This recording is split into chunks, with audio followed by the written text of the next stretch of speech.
Hi everyone, for today's video, I'll be demonstrating how to use the swept cut features in SOLIDWORKS. For example, suppose that you want to create a steel beam by just applying swept cut for this extruded rectangle. So the first step was to sketch our profile.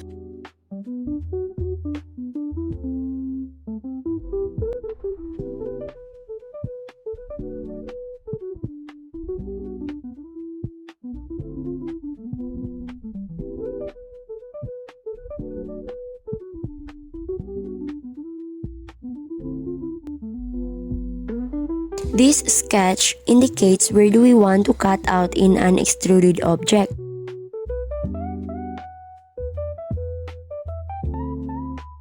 But make sure it was defined. After that, add a plane at the center of our profile.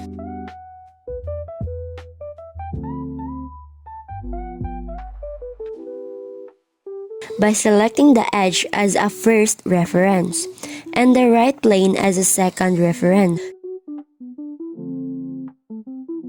so that we can sketch our path line in the center of the profile.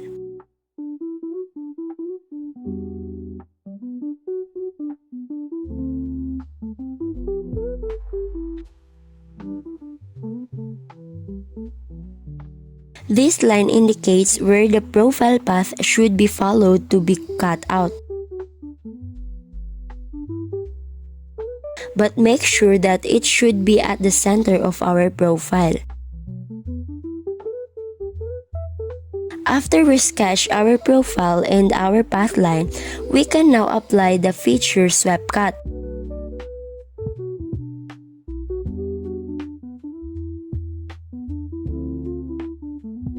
By just selecting our first sketch as our profile and our sketch line as our path line. Then we can now confirm it.